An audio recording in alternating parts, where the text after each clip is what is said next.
Unfa.info. La universidad es noticia.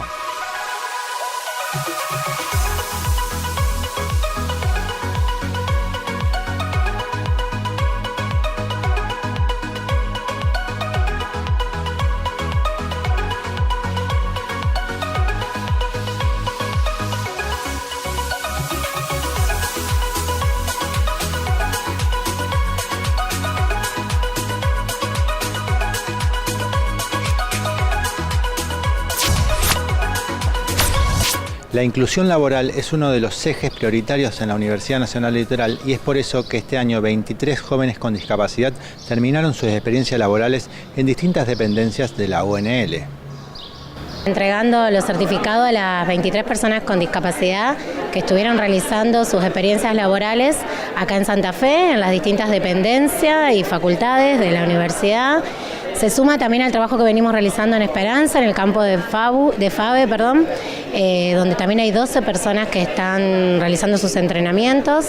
Y bueno, y esta política de inclusión, sobre todo de formación laboral, se va a continuar porque, bueno, ahora en el mes de noviembre van a comenzar sus experiencias 8 personas más en distintas secretarías y facultades acá de la ciudad de Santa Fe. Mi nombre es Cecilia Verón. El puesto en el que estaba era de auxiliar de administrativa en la Asociación Cooperadora de la Facultad de Ciencias Económicas. Bueno, es la primera vez que participo de esta experiencia, fue realmente muy lindo. Yo siempre fui flexible, encontraba comodidades, estuve con personas excelentes, pude hacer muchos intercambios, compartir ideas. Lo que más me marcó en esta experiencia fue que la tutora y uno de los autoridades de la facultad quedaban asombrados que yo, por mi condición de sorda, podía hacer todas las actividades, excepto oír, pero después lo otro podía hacer todo. Yo estuve en la Secretaría de Bienestar, Salud y Calidad de Vida de la universidad, en el puesto de auxiliar de recepcionista y atención al público. Bueno, fue mi primera experiencia, la verdad que muy contenta, los compañeros, yo digo que el puesto laboral deseado, siempre tuvieron buena predisposición para mí, la verdad muy contenta porque me sentí muy cómoda en el puesto. Al principio entré con muchos miedos ya porque era mi primera experiencia, pero muy satisfactorio, o sea, el resultado me sirvió muchísimo porque aprendí a conocer la parte donde yo me desempeñaba, atender al público, al teléfono. Llamaba a los chicos becados y la verdad que, como dije al principio, me daba un poco de temor a no haber hecho ninguna otra experiencia antes, pero muy conforme. Sinceramente, me gustaría volver a repetir algo similar porque me gustó muchísimo. Con la destacada presencia de Mariana Heredia se desarrolló la conferencia Desigualdades en el capitalismo globalizado en la Facultad de Humanidades y Ciencias de la UNL.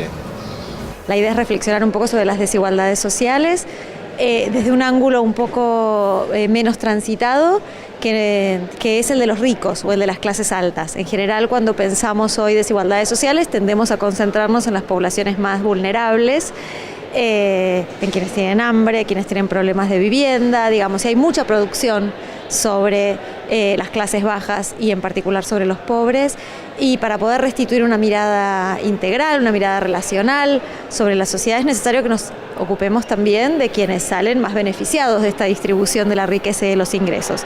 Por eso, un poco presentando las investigaciones que estoy desarrollando, la pregunta es sobre cómo mirar las desigualdades sociales desde arriba y en particular cómo restituir un diálogo con la economía que permita actualizar un poco el modo en que tendemos a concebir discutir esos sectores, porque muchas veces inspirados en las novelas del siglo XIX o en las telenovelas televisivas, tenemos una manera de concebirlos un poco anacrónica, digamos.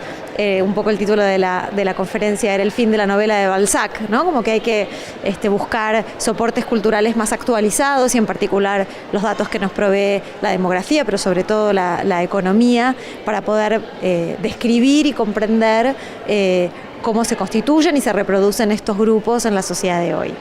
En gran medida la ventaja de la sociología en relación con otras disciplinas es que es metodológicamente bastante ecléctica y es así como se desarrolla mi trabajo, digamos, se sustenta en investigaciones de muchos años, algunas con materiales estadísticos provistos por el censo económico, las encuestas permanentes de hogares, las fuentes tributarias, incluso estudios hechos por consultoras internacionales sobre cómo clasificar y cuantificar a los ricos en distintos países, pero también de trabajos hechos más en profundidad o de corte más cualitativo a través de entrevistas, de testimonios, de investigaciones que hice sobre la vitivinicultura, la bolsa, los bancos, el gran empresariado, las escuelas o instituciones que se vinculan con las élites y pueden observar cuánto han cambiado en estos años.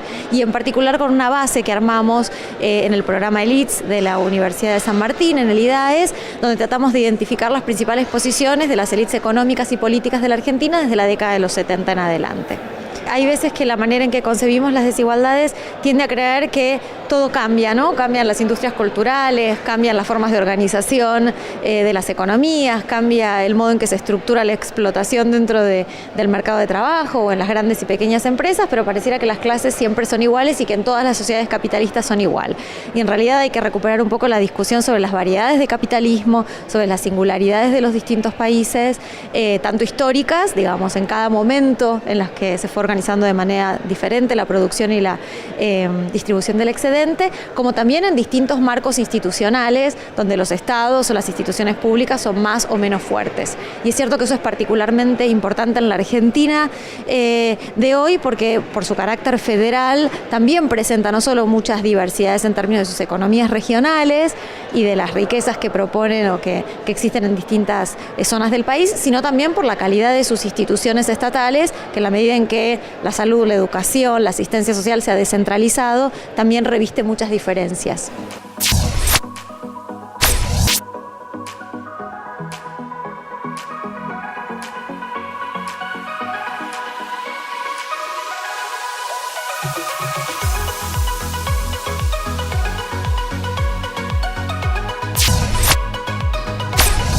Se realizó un debate sobre la ciencia y los expertos judiciales en la Facultad de Ciencias Jurídicas y Sociales y ahí se destacó la presencia del investigador francés Rafael Encinas.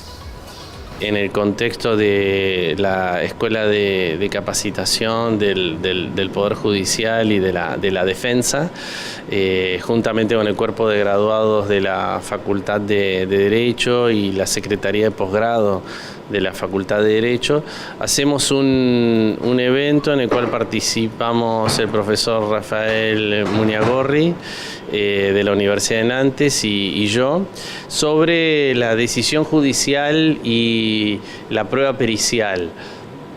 Grosso modo lo que explicamos o lo que vamos a discutir allí con abogados, jueces, graduados, estudiantes de posgrado, vamos a discutir cuál es el rol de la ciencia en las decisiones judiciales.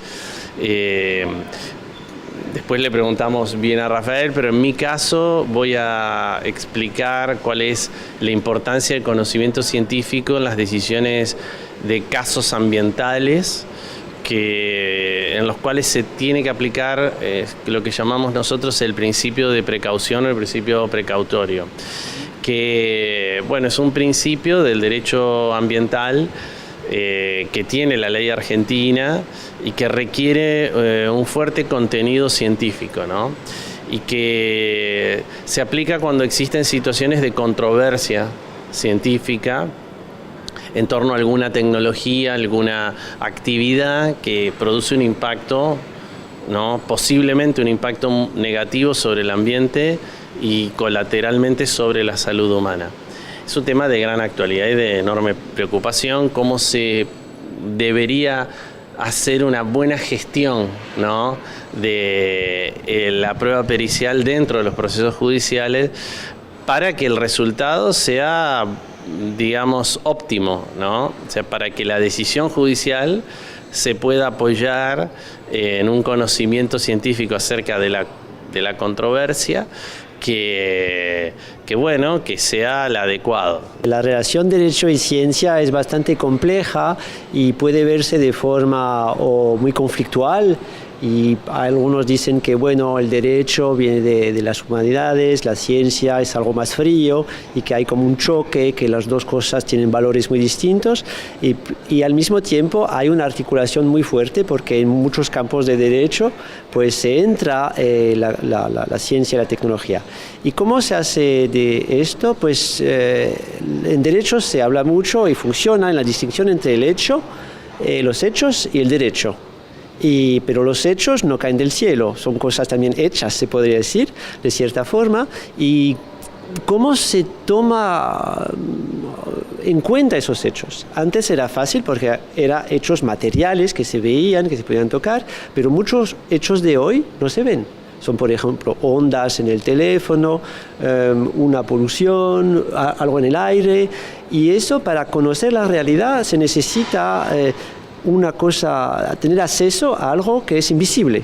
¿Y quién lo hace? Pues son los científicos o alguien que tiene conocimiento técnico. Puede concernir cosas, por ejemplo, de salud humana, pero también medicinas. Y en Francia hay muchos también casos y escándalos con medicinas, gente que toma medicinas y después que desarrolla enfermedades un poco raras o que está contaminada. Y ahí viene la importancia pues, de los peritos, y de la manera con la cual el conocimiento científico entra en el hecho o permite construir el hecho. Y eso es el tema que voy a desarrollar esta tarde.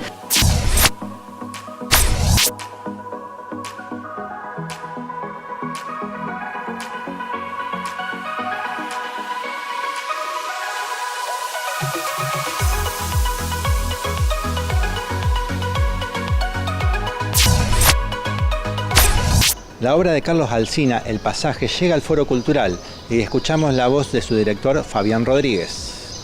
El sábado 27 de octubre nos presentamos en el Foro a las 21:30 en la Sala Maggi.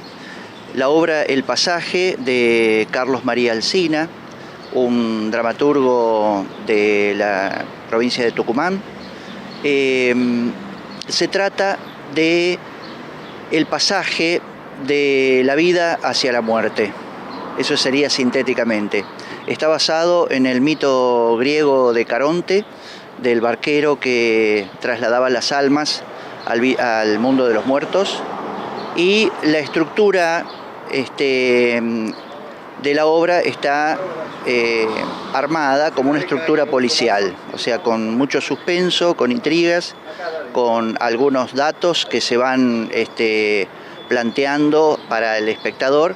Y sobre el epílogo, digamos, se devela, digamos, cuál era el misterio, digamos, o la intriga de la obra.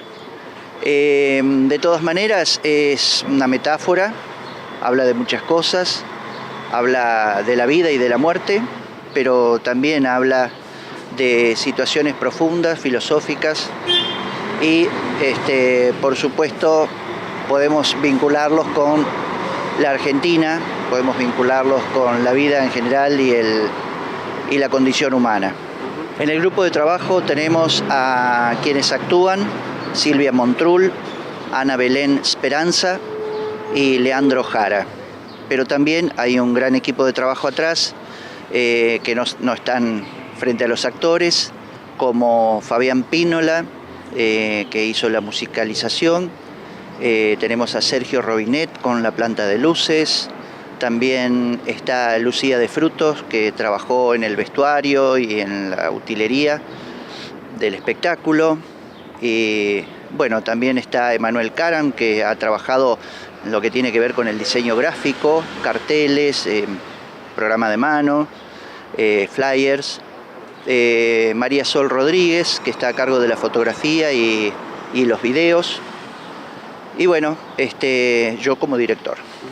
Al tratarse de temas profundos sobre la condición humana, la gente reflexiona sobre todo esto, reflexiona sobre lo que nos pasa, cuál es el sentido de estar en esta vida, transitando en este pasaje que hacemos en la vida y que indefectiblemente termina un día. Más info en www.unl.edu.ar.